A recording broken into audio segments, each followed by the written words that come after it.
हम पूर्व की क्लास में जो पढ़ रहे थे वो बुद्धि परीक्षण पढ़ रहे थे। क्या पढ़ रहे थे? बुद्धि परीक्षण पढ़ रहे थे। और बुद्धि परीक्षण में हमने जो विदेशी जितने बुद्धि परीक्षण बनाए गए हैं उनका अध्ययन कर लिया था। अब हम पढ़ेंगे भारत में निर्मित, क्या पढ़ना है अपने को? भारत में निर्मित बुद्धि परीक्षण। भारत में निर्मित बुद्धि परीक्षण, निर्मित बुद्धि परीक्षण कि भारत के अंदर किन बुद्धि परीक्षणों का निर्माण है किया गया है, उनका अध्ययन हमें करना है। परीक्षण, ठीक है भाई, ओके। भारत में बुद्धि परीक्षण, तो सबसे पहले हम पढ़ने जा रहे हैं डॉक्टर, नंबर 1 लगा दीजिएगा इसको। गुड इवनिंग सभी को, आशीर्वाद। C.H. Rice, C.H. Rice, C.H. Rice. इन्हें कहते हैं भारतीय, इन्हें क्या कहते हैं? भारतीय विनय, यानी भारत के अंदर जिस प्रकार विनय हो, विदेश में जैसे विनय थे वैसे क्या ये भारतीय विनय है। C.S. राइस यानी हिंदुस्तानी विनय, भारतीय विनय ने कहा जाता है। तो इसमें आपने लिखना है 1922 में उर्दू, ठीक है, 1922 में उर्दू में प्रथम परीक्षण तैयार किया, प्रथम परीक्षण तैयार किया, कहां किया था? लाहौर में किया था, ध्यान रखना इसको, ठीक है। प्रथम है बुद्धि परीक्षण में, ओके, 1922 में उर्दू में प्रथम परीक्षण क्या किया इन्होंने?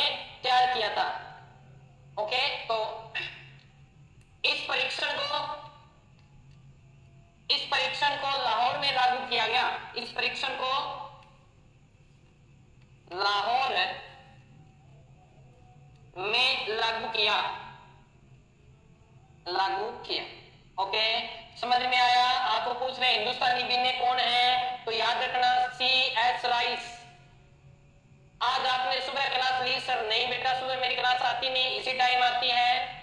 सानिया गुदारा कह रही है राम राम गुरुदेव, राम राम बेटा, आशीर्वाद। मनीषा, सोनिका, सविता, मोनिका, सभी को आशीर्वाद। पढ़िए बेटा, ध्यान दीजिए टॉपिक पे। उसके बाद की बात करें, इस परीक्षा में देखें तो इसी में लिखना है आपने, इसी के अंदर लिखना है S.M. मोहसिन, S.M. मोहसिन ने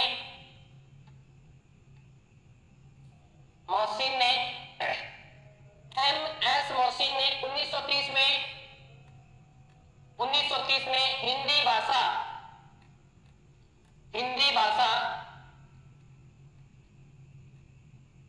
हिंदी भाषा में बुद्धि परीक्षण तैयार किया, बुद्धि परीक्षण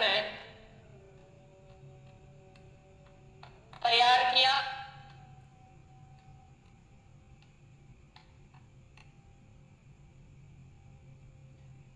ठीक है।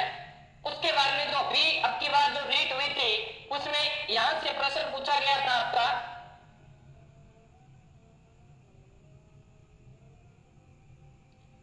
यहां से प्रश्न पूछा गया था उसका,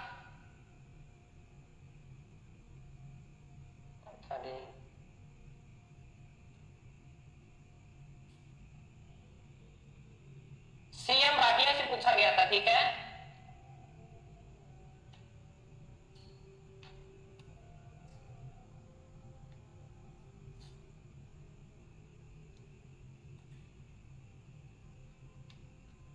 चंद्रमोहन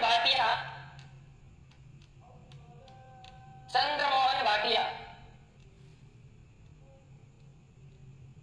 ये नाम ध्यान रखना है क्योंकि राम राम सर जी, राम राम बेटा, राम राम, ये नाम आपको ध्यान रखना है। C.M. भाटिया कह सकते हो, चंद्रमोहन भाटिया कह सकते हो, ठीक है। तो आपने लिखना है C.M. भाटिया ने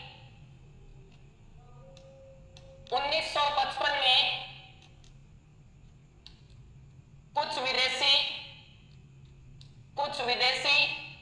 विदेशी कौन कौन से पीछे करा के आया था? भूल भुलैया, कोहा ब्लॉक वाला, ठीक है, और वो चित्र वाला, ब्लॉक्स वाले जो जितने पीछे करा के वो सारे, कुछ विदेशी व कुछ स्वनिर्मित परीक्षणों को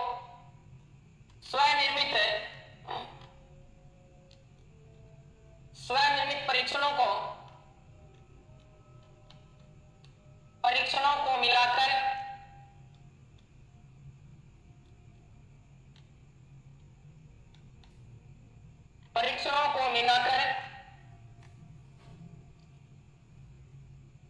ये दिक्कत आ रही है।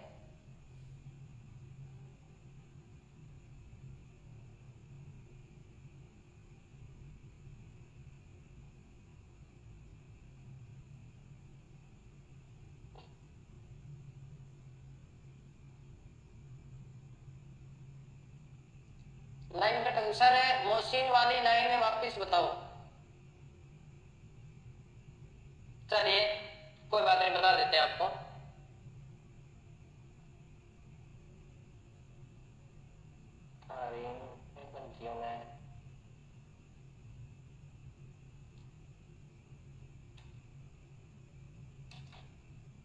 मोहसिन वाली लाइन ये थी कि एस एम मोहसिन ने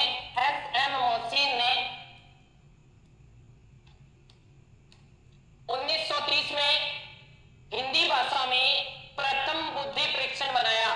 ये लाइन थी, एस एम मोहसिन ने 1930 में प्रथम हिंदी बुद्धि परीक्षण बनाया। ये लाइन थी। अब सीएम भाटिया वाला था, तो भाटिया वाला किस नाम से जाना जाता है? भाटिया निष्पादन बैटरी नहीं है, ये बैटरी है, बैटरी परीक्षण। ये परीक्षण बनाया उन्होंने, जो लाइन लिखवाई थी इसका आगे नहीं लेना, उन्होंने भाटिया निष्पादन बैटरी परीक्षण है बनाया। जो पूरी हो जाएगी लाइन आपकी, बनाया। ओके, समझ में आई है? चलिए, इसके अंदर मैंने आपको बता दिया 1955 में चंद्रमोहन भाटिया ने बनाया। उसमें कुछ देशी कुछ विदेशी दोनों प्रकार के परीक्षण क्या थे? शामिल थे। अब विदेशियों में कौन कौन से थे? तो उसमें विदेशियों में मैंने आपको पीछे कराया है, भूलभुलैया वाला था, कोया ब्लॉक वाला था, और एक आपको का जो करवाया था लास्ट में, जिसमें पेंसिल नहीं उठानी होती, चित्र बनाने होते हैं, पास बताया ना, पास अलेक्जेंडर वाला। उन परीक्षणों को क्या किया गया? शामिल किया गया। ओके, अब यहां से आपको इंपॉर्टेंट लाइनें लिखनी है, जो आपके लिए इंपॉर्टेंट, जो आपके पेपर के लिए इंपॉर्टेंट है। तो ये भाटिया वाला आयु वर्ग पूछ सकता है आपको कि कितने आयु वर्ग के बालकों के लिए है। तो इसमें आपने लिखना है आयु वर्ग 11 से 16 वर्ष के बच्चों के लिए ये उपयोगी है। कितने वर्ष के? 11 से 16 वर्ष के बच्चों के लिए ये उपयोगी है। लिख लिया आपने। फिर उसके बाद में ये लाइन इंपॉर्टेंट लाइन यहां से पूछता है, यह परीक्षण है, कैसा परीक्षण है? तो ध्यान रखना, यहाँ ये लाइन एक एक मैं तो सारी इकट्ठे करके दे रहा हूं, पर ये वहां अकेला अकेला पूछेगा। यह परीक्षण व्यक्तिगत है, यानी हम अकेले लेंगे एक ही बच्चे का। व्यक्तिगत है, गतिक है, लेवल बढ़ता जाएगा, पहले इजी लेवल, फिर हार्ड लेवल, तो गतिक हो गया। फिर अशाब्दिक है, यानी बोलना नहीं होता, चित्रों का ही परीक्षण है, अशाब्दिक परीक्षण है। तो ये पेपर में पूछे जाने वाली लाइन है, योग्य लाइन है, इस बात का आप ध्यान रखोगे। लिख लिया सभी ने? राधिका कह रही है गुरुजी शाब्दिक का बताओ क्या होता है? शाब्दिक का अर्थ होता है जिसमें आपको लिखना होता है, जिसमें आपको लिखना यानी लिखित और मौखिक किसी प्रश्न, जैसे मैंने कहा संज्ञा किसे कहते हैं, आपको उसका उत्तर लिखना पड़ेगा, चित्र से नहीं समझा सकते। अशाब्दिक में होता है जिसमें आपको लिखना या बोलना नहीं पड़ता, सिर्फ चित्रों के माध्यम से बुद्धि परीक्षण करवाया जाता है। व्यक्ति क्या होता है गुरुजी? व्यक्ति होता है पर्सनली, यानी एक बच्चे पे किया जाएगा, वो होगा व्यक्तिक। सामूहिक होता है जिसमें बहुत सारे बच्चों का एक ग्रुप है, होगा वो होगा सामूहिक। और बताओ बेटा, ये सब चीजें मैंने करवा दी आपको क्लास में। आप पता नहीं उस दिन क्लास में थे या नहीं थे, ये हमें पता नहीं है। और ये जितने भी मैंने करवाए हैं ये सारे व्यक्तिक करवाए हैं। अभी तक व्यक्तिक बुद्धि परीक्षण मैंने कंप्लीट करवा दिया, यहां तक लास्ट था आपका। तो ये बात आपको ध्यान रखनी है, व्यक्तिक मैंने आपको करवा दिया है। नेक्स्ट अब करवा रहा हूं सामूहिक बुद्धि परीक्षण।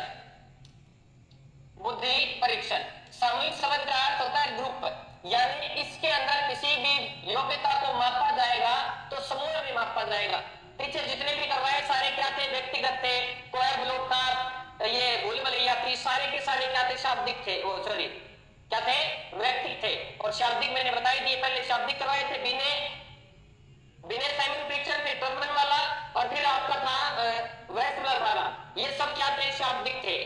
उसके बाद में मैंने अशाब्दिक करवाए जिसमें भूलभुलैया थी, कोई ब्लॉक था, और उसके बाद में एक आपका वो था पास लॉग वाला, फिर भारतीय बुद्धि परीक्षण भी इसी में शामिल था, व्यक्तिगत और अशाब्दिक में, तो ये भी आ गया। अब आएगा सामूहिक है बुद्धि परीक्षण, तो इसमें आपको लिखना है समूह परीक्षण में या सामूहिक परीक्षण में, समूह परीक्षण में पूरे एक समूह का, समूह परीक्षण में पूरे एक समूह का एक ही समय में, एक समय में परीक्षण किया जाता है, परीक्षण किया जाता है, किया जाता है, ठीक है, किया जाता है। समझ में आ गई बात है। और इसके अंदर लिखना, इसके उत्तर निश्चित होते हैं, इसके उत्तर है निश्चित होते हैं, निश्चित होते हैं तथा वैधता पाई जाती है, वैधता पाई जाती है। पहले से उत्तर क्या होंगे, निर्धारित होंगे, वैधता पाई जाती है, वैधता पाई जाती है।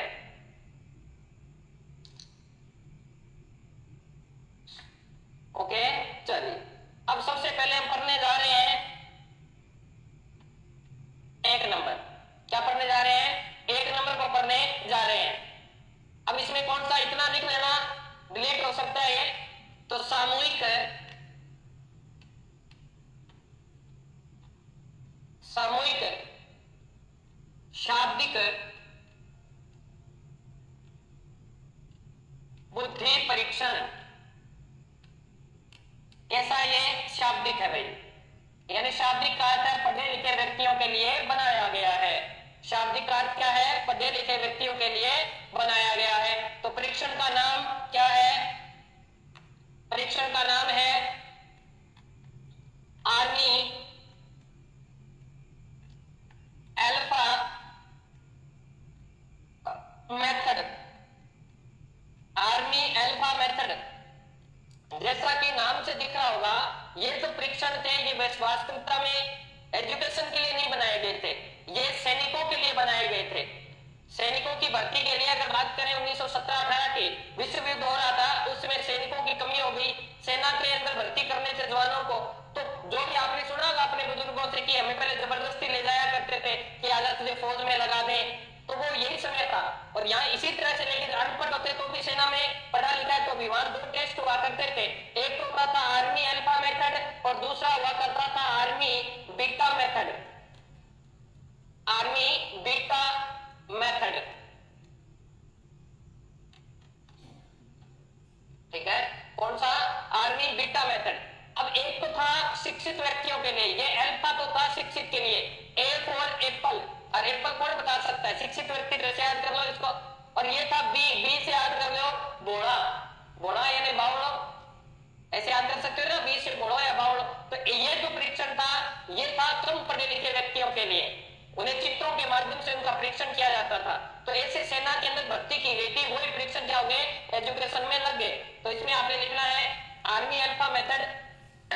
इसके जो प्रतिपादक है दोनों के सेम ही रहेंगे बेटा, ये तो दोनों के सेम है, तो इसमें लिख लेना ऑर्थर है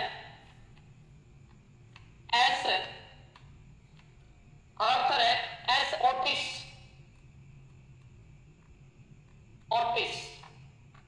ये कब हुआ था, 1917। प्रतिपादक दोनों के सेम है, बार बार बता रहा हूं, कहीं दिक्कत नहीं होगी। कृष्णा सोनी पूछ रही है कैसे होता है टेस्ट, बता दिया बेटा, वो इससे ज्यादा क्या बताएं।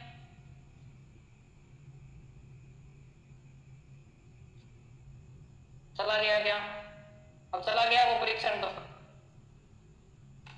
दोबारा करवाना पड़ेगा।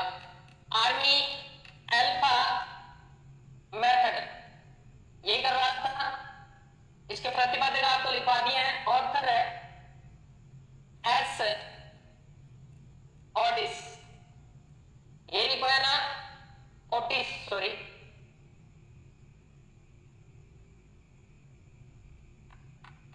ओटिस। कब किया था, 1917 में। तो इसमें देखो, इसमें एक गणित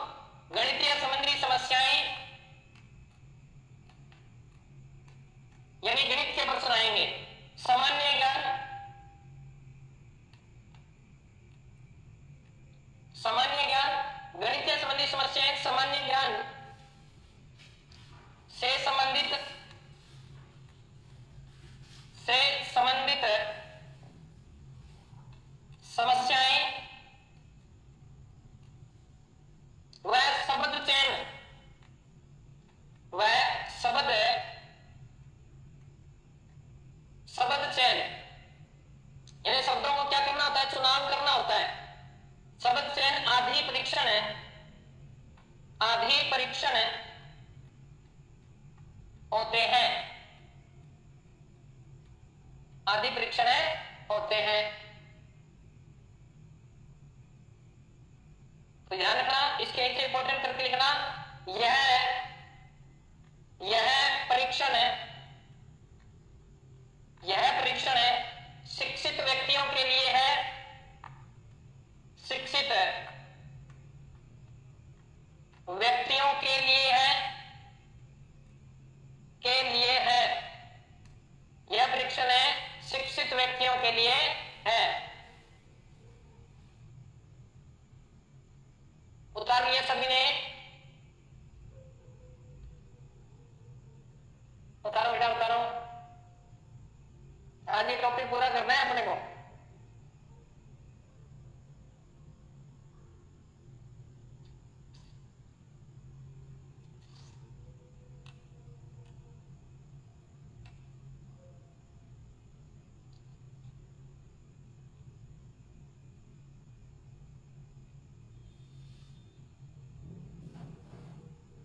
दो नंबर, सामूहिक बीटा आर्मी मेथड। प्रतिपादक सेम ही है, आपको बता दिया था। प्रतिपादक कौन है? सेम रहेंगे। कौन थे? ऑर्थर एस ऑटिस, सन है 1919। ठीक है, तो इसमें आपने लिखना है यह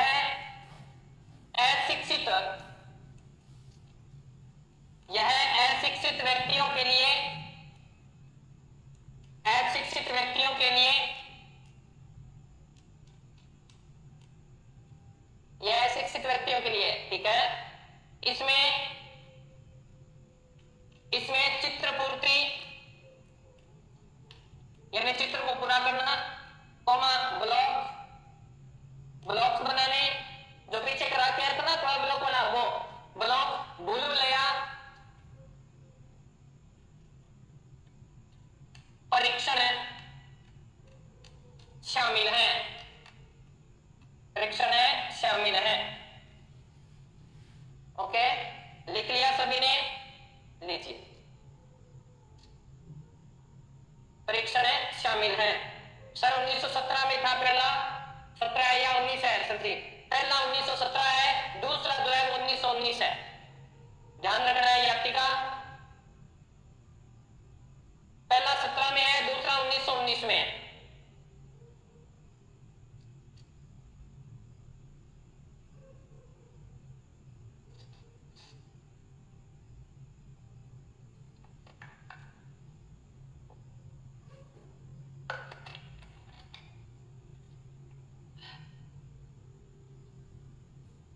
सभी ने लिख लिया होगा।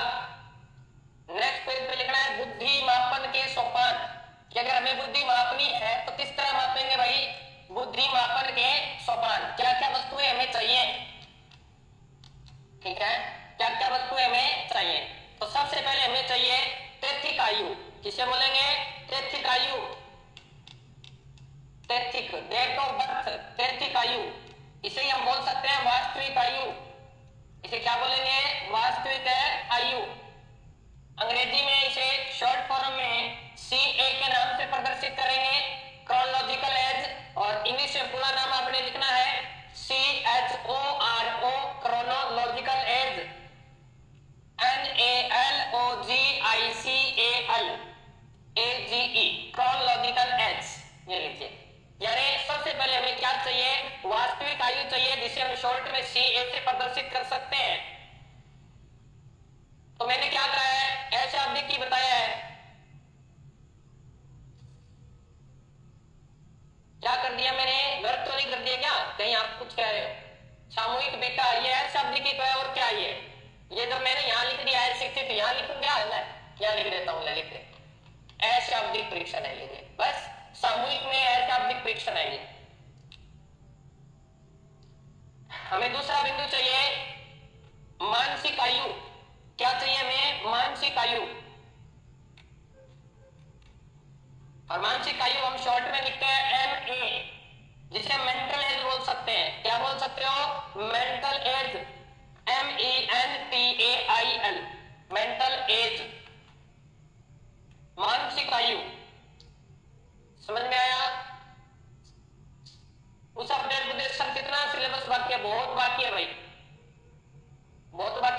आधा ही नहीं हुआ, ठीक है, अभी बहुत बाकी पड़ा है आपका, टेंशन लेने की कहां आवश्यकता है आपको। और तीसरा हमें चाहिए क्या, बुद्धि लब्धि, बुद्धि लब्धि, जिसे शॉर्ट में हम लिख देंगे आईक्यू। क्या लिखेंगे, आईक्यू, फुल फॉर्म हो जाएगी intelligence, intelligence quotient, intelligence quotient, short में आप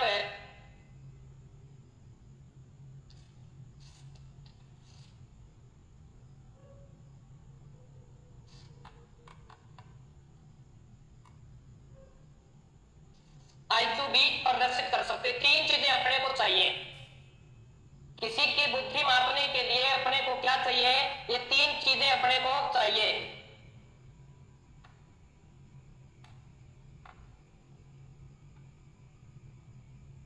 इसमें स्पेलिंग सही करनी है आपको, ये आई नहीं लिखना है आपको, लिखनी है बेटा यहाँ पे QUO, ठीक है, लिख लिया ना।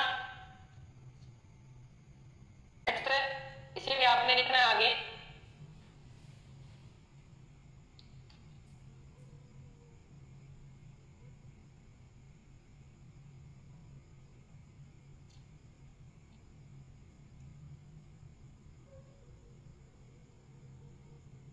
सबसे पहले आपको कुछ महत्वपूर्ण शब्द, जैसे आपके सामने एक नया शब्द आया, क्या, मानसिक आयु, यही शब्द आया, तो इस शब्द का सर्वप्रथम प्रयोग किसने किया होगा, कि ऐसी कोई मानसिक आयु भी होती है, मानसिक आयु भी होती है। तो सबसे पहले अगर बात करें बुद्धि के क्षेत्र में जिस व्यक्ति ने सर्वप्रथम बुद्धि के जो प्रयोग किए थे वो क्या थे, वही प्रयोग वही आदमी लेके आएगा।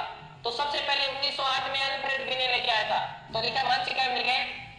1908 में अल्फ्रेड बिने ने मानसिक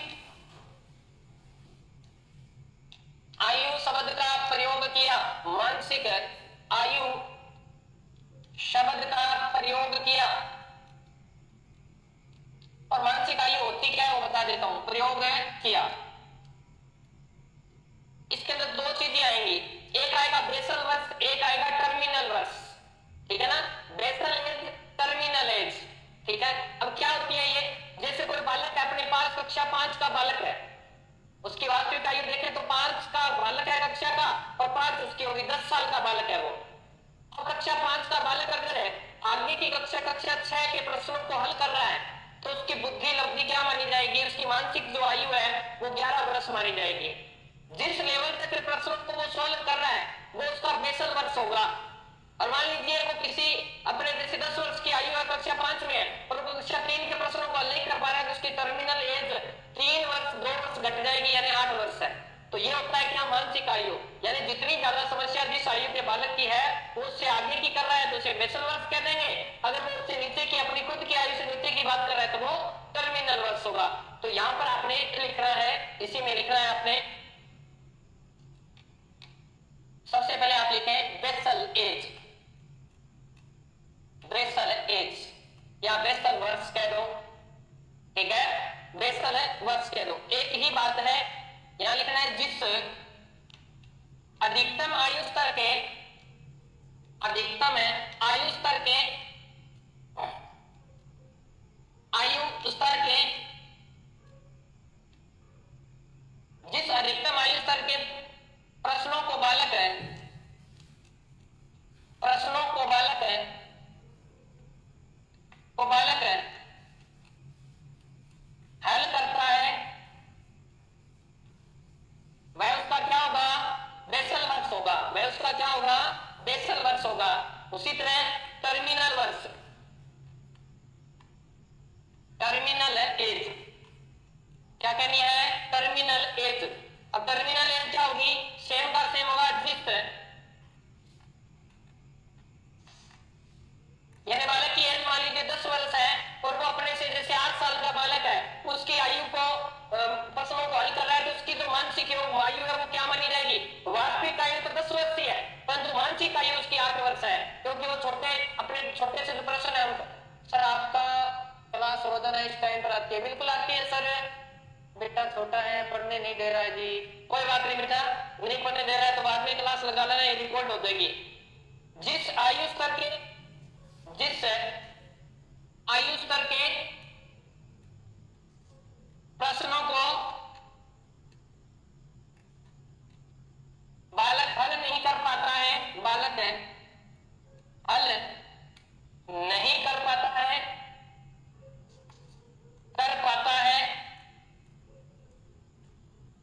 वह उसका क्या कहलाएगा? टर्मिनल एज कहलाएगी। क्या कहलाएगी? टर्मिनल एज कहलाएगी। समझ में आ गया होगा? ठीक है। उसके बाद में मानसिक आयु आ गई, फिर बुद्धि लब्धि। बुद्धि लब्धि, ये शब्द बुद्धि लब्धि शब्द है टर्मन की देन है। बुद्धि लब्धि शब्द कौन लेकर आए थे? टर्मन लेकर आए थे भाई। ये तो टर्मन की देन है। लिख लिया? सभी ने उतार लिया क्या?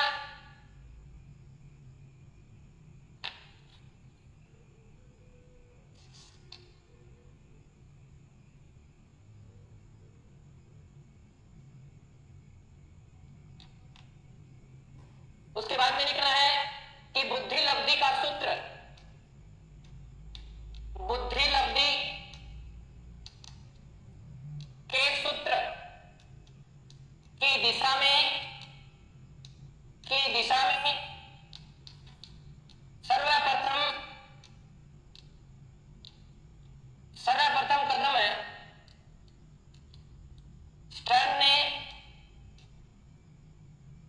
स्टर्न ने उठाया तथा 1912 में सूत्र दिया। इसका बुद्धि का सूत्र दिया। क्या सूत्र था देख लेते हैं। इन्होंने सूत्र दिया मानसिक आयु बटे वास्तविक आयु, इतना ही दिया था। अधूरा सूत्र था ये, मानसिक आयु बटे वास्तविक आयु, वास्तविक आयु। ये सूत्र किसने दिया? स्टर्न ने दिया था।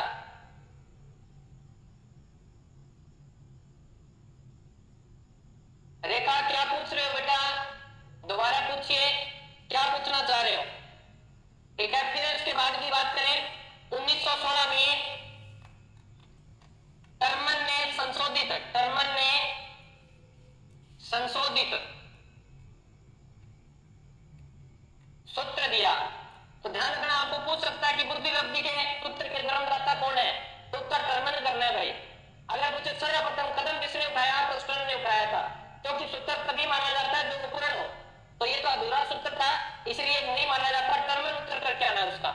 तो इसने पूर्ण रूप से उत्तर दिया। तो सबसे पहले लिखा आईक्यू। आईक्यू का मतलब बुद्धि लब्धि। फिर दिया मानसिक आयु बटे वास्तविक आयु गुणा में 100। ये पूर्ण सूत्र है, इसीलिए इसका उत्तर टर्मन माना जाता है। हर बार पेपर में आता है बुद्धि लब्धि का सूत्र किसने दिया है? तो टर्मन। हिंदी में लिखना है तो लिखो बुद्धि लब्धि बराबर मानसिक आयु बटे वास्तविक आयु, मानसिक आयु बटे वास्तविक आयु, वास्तविक आयु गुणा में 100, गुणा में 100। वो हिंदी में होगा। ओके। तो इसने टर्मन ने दो चीजें जोड़ी थी, एक तो आईक्यू जोड़ा था इधर और एक है 100 जोड़ा था, प्रतिशत इन्होंने जोड़ा था। दो चीजें इन्होंने जोड़ी थी। तो इस सूत्र से आप किसी का आईक्यू लेवल पता कर सकते हो। तो फिर टर्मन ने बताया कि अगर आईक्यू आपके पास आ जाए तो फिर हम उसकी बताएं कैसे कि बालक किस प्रकार का है, बालक है किस प्रकार का है। तो सबसे पहले अपन देखते हैं नेक्स्ट है, जैसे आप पे इन्होंने एक सारणी बनवाई। एक तरफ आप वैसे की वैसे बना लेना बेटा। एक तरफ आपने लिखना है बुद्धि लब्धि, बुद्धि लब्धि, ठीक है। और एक तरफ आपने लिखना है बुद्धि वर्ग, बुद्धि वर्ग, बुद्धि वर्ग।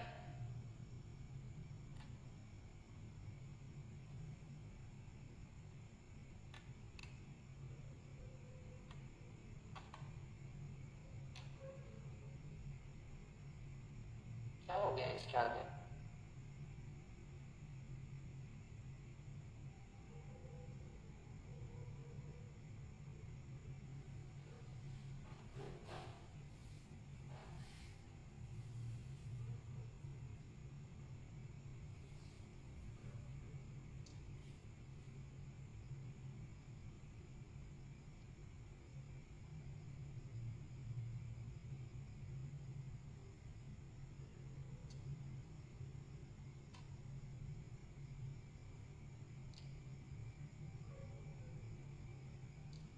यहां पे आपने लिखना है बुद्धि वर्ग, ठीक है, बुद्धि वर्ग। अभी साइड में आपको ट्रिक से करवा देंगे।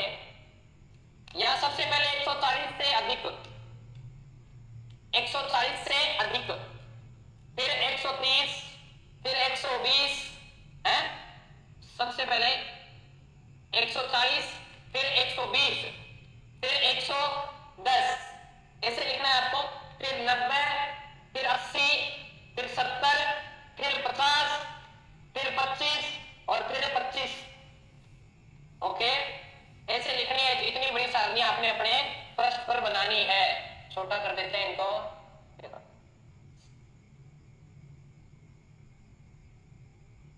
आपने लिखना है 70, 50, 25 और 25 से कम। अब कुछ नहीं करना। ये कितने हैं? 140, इससे कम कर दो 1। ये कितने हैं? 120 है, 120 से कम कर दो 1। ये कितने हैं? 110, इससे कम कर दो 9। ये कितने हैं? 90, इससे कम कर दो, कितने हो जाएंगे? 89। ये कितने? 80, इससे कम कर दो, ये लो।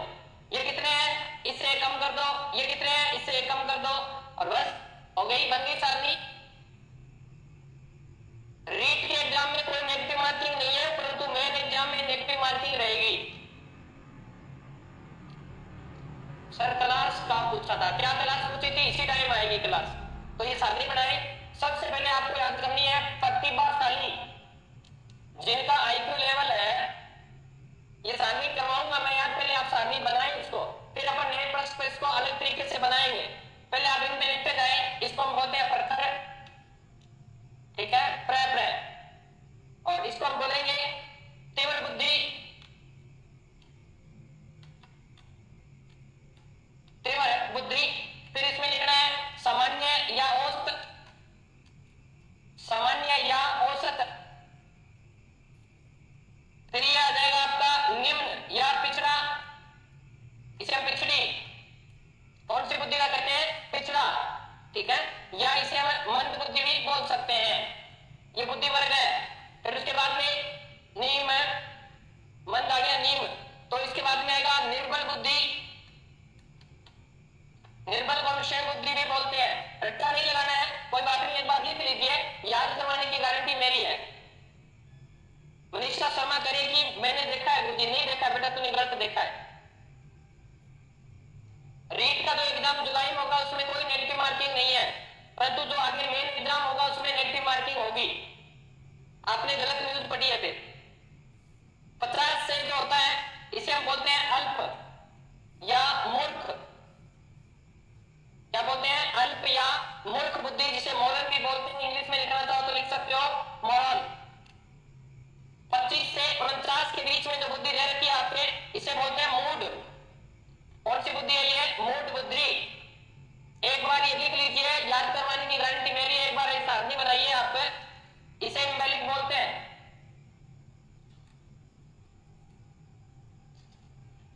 लिख लिया। उसके बाद में लास्ट रह गया 25 से कम, इसे बोलते हैं महामूर्ख। महामूर्ख या जड़ बुद्धि,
हो गया।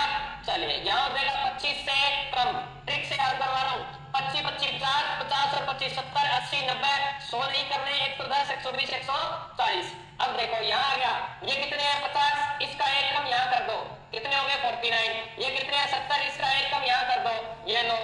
फिर इसका एक कम यहाँ कर दो, इसका एक कम यहाँ जाएगा, ये लो। और ये इसका एक कम यहाँ कर दिया, फिर इसका एक कम यहाँ कर दिया, फिर इसका एक कम यहाँ कर दिया, और इसका फिर एक कम यहाँ कर दिया, और यहाँ लिखना है से अधिक। तो सेम का सेम हुआ कि नहीं हुआ? जो चीज आपने लिखी है वो ट्रिक से हुई ना।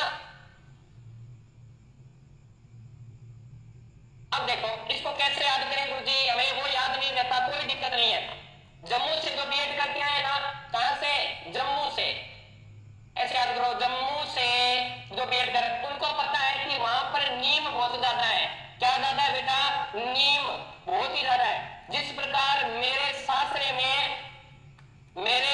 में सारे दिन प्र होती है, बस ट्रिक बन गई ना, याद हुई कि जम्मू में नीम बहुत ज्यादा है। देखो जम्मू में नीम ज्यादा है। जैसे सासरे में सारे दिन प्र होती है, तो इसे याद रख सकते हो। अब कैसे बनी देखो, यहाँ हो जाएगा जड़ बुद्धि, ये लो। फिर मुंह से यहाँ डैड आ रहा है, तो यहाँ डैड लिखना आएगा मूड बुद्धि। फिर यहाँ खरगोश मूर्ख बुद्धि या निर्बल बुद्धि, ये लो। फिर यहाँ पे आ गया आपका नीम मंद बुद्धि। सा से आ जाएगा सामान्य बुद्धि, फिर से श्रेष्ठ बुद्धि, प्र से परखर बुद्धि, और प्र से प्रतिभाशाली। बताओ कहां दिक्कत हुई? ऐसे भी याद कर सकते हो। तो मैंने आपको ट्रिक से भी करवा दी है, सीधी भी लिखवा दी है, तो इस बात का आप ध्यान रखेंगे। ओके, तो आज एक सवाल देके जाता हूं, कल इसका उत्तर निकाल के लाना कि नीतू की आयु 15 वर्ष है। 15 वर्ष है। उसकी मानसिक योग्यता, उसकी मानसिक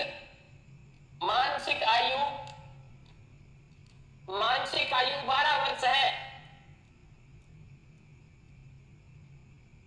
बुद्धि लब्धि क्या होगी?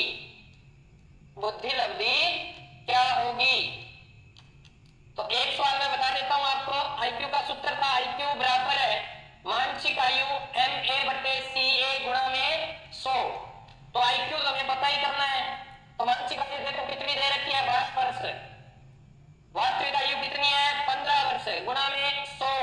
5 से काटो 3, इसे 5 से काटा तो 2 0, इसे काटा तो 4, 80। तो इसका आईक्यू लेवल कितना है? 80। अब देख लो 80 कहाँ है? ये रहा है, यानी वो क्या है? मंद बुद्धि है, वो मंद बुद्धि है। ठीक है। अब एक प्रश्न आपको दे रहा हूं,